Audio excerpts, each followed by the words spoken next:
Welcome back to Orange Hat Reviews. Happy Martin Luther King Jr. Day to everyone. Star Wars: Rise of Skywalker is now the worst reviewed Star Wars movie ever.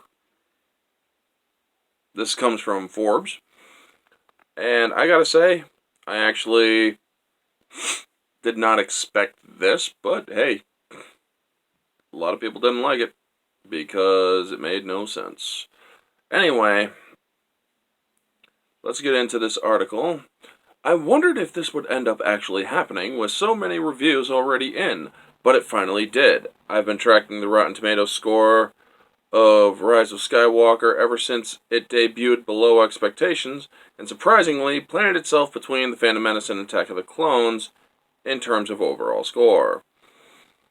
As the weeks passed on, more and more reviews came in, it slipped down even further and ended up tied with The Phantom Menace as the worst reviewed, The Phantom Menace, sorry, as the worst reviewed Star Wars film at a 53% Rotten Tomatoes score.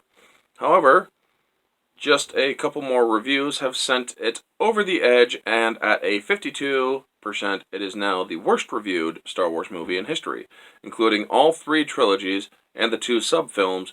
Here is the list, which may be done changing at last. The Empire Strikes Back, 94%. A New Hope, 93%. Force Awakens, 93%. Last Jedi, 91%. Rogue One, 83%.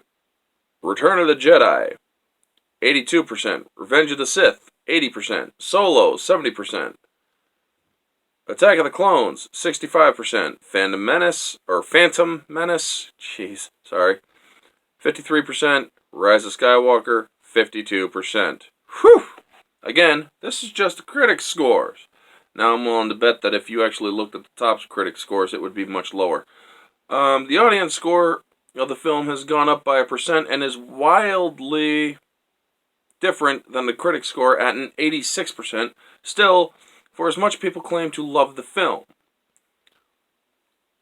its box office is not tracking where you'd think it would be, as it's lower than The Last Jedi and more on pace with something like Rogue One instead. It will still make a ton of money, of course, but it's not the ultra smash you might imagine the last film in a series like this would be. That's because it didn't go out on a good note. A lot of people didn't like this movie, and I speak for those who didn't like it. I'm not going to lie to you and say everybody loves this movie. I know people who like the movie, and that is fine. But I'm not going to lie to people and say everybody loved it. No, they didn't. Like I've said in other articles, like this before, I don't think this placement is deserved, as in my mind, there was no way you can rate Rise of Skywalker below the prequel trilogy with a straight face. I have liked the film a bit less I have liked the film a bit less the further I've gotten away from it. I'm now kind of shaky on my earlier statement that it was my favorite out of the new trilogy. But fundamentally, I think the critics are off base here to a certain degree. Why? Because they had such enough objective integrity to say for a fact that this story literally made no sense. That the only saving graces were the score and the special effects. Let's face it, folks. This movie's only two positive things: score, special effects. That's it. As much as I like Billy D. Williams coming back into the movie, and as much as I liked Palpatine being reverted back to his Palpatine look instead of that zombie look thing that they turned him into, those are the only two things I liked was the score and the special effects. That was it. But those aren't enough to carry a movie. I'm sorry. What does it mean, or what does seem to be clear to is that Disney is wise to take a break from constant Star Wars films for a little while, lest they fully exhaust fans. There we go. They're blaming it on fan fatigue again. Really? It wasn't because of fan fatigue or Star Wars fatigue. It was because Disney made objectively bad movies. And they called them Star Wars. Something that should never be in the same sentence is Star Wars and bad movie. But yeah, continue blaming the fans. That's really going to bring him back.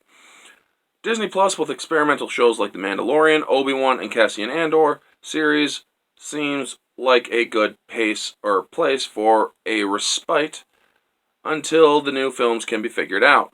Whatever happens next, it may help that we're out of the Skywalker saga, so fans and critics can no longer lament what has or hasn't happened to their favorite iconic heroes and villains. The next movies are reportedly set several hundred years before the events of the Big Nine films.